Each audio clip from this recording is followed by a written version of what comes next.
And some of the worst areas, though, were over on the Big Island. We all saw the viral videos, one of that wedding and another video of a wave cresting over condos there in the Kona area. And the homeowners on the Big Island are still reeling days after that historic surf. KITV4's Hawai'i Island was on the Big Island and shows us those very areas and some of the damage there.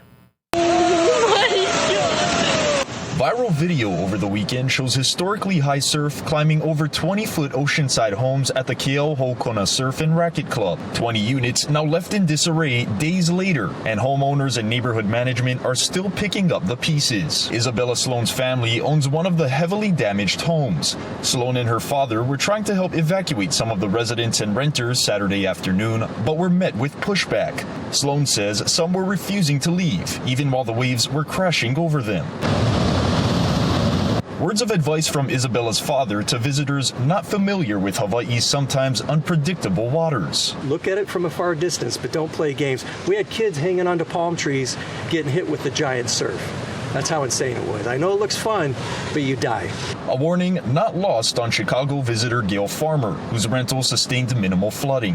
Hawaii's beautiful, but you have to be careful, I think. You just have to, be aware of what's going on.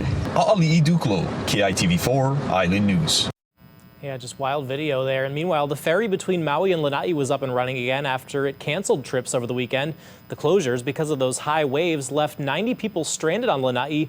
40 of them were there to attend a funeral. Well, Maui Mayor Victorino says the community groups rallied together and they were able to arrange for 8 round-trip flights from Lanai to Kapalua on Sunday so people could get home. Now, I spoke with the mayor tonight. He says, especially on a remote island like Lanai, when disaster strikes, it cuts off the whole island, and getting people out safely was important. I give credit to all the different partners that are out there that always are willing to help us get something done for the people of Maui County. And we do not have the option of catching Uber. We don't have bus system from Lanai to Maui. We don't have any other way but a ferry or air. And when those two go down because of the inclement weather, it really halts any movement of within our county. Yeah, glad they were able to figure out a solution. And again, the Expedition Maui to Lanai passenger ferry is back open, but now highly recommended no day trips until the swell died down. The captain telling KITV4 he'd never seen rough waters like this at the harbors between the two islands. Expeditions has provided the transportation between the two islands for more than 30 years.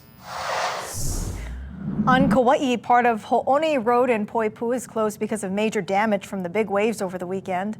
The area between Pane Road and Pe'e Road is closed to the public until further notice. The county is assessing all that damage and figuring out what kinds of repairs they need to make. Meanwhile, take a look at this video from Maui lifeguards of Oneloa Beach in Kapalua on Saturday. Lifeguards made 50 rescues and did more than 7,500 preventative actions. On Sunday, one person was taken to the hospital for medical treatment. So important. When in doubt, don't go out. And on Oahu, surf was slightly down from yesterday, but lifeguards still busy across Oahu, making about 450 rescues in Waikiki alone and more than 1,700 preventative actions out there on the water. Honolulu Ocean safety personnel are asking those who are inexperienced, make sure you don't go into the water until it's safe. Can't stress that enough.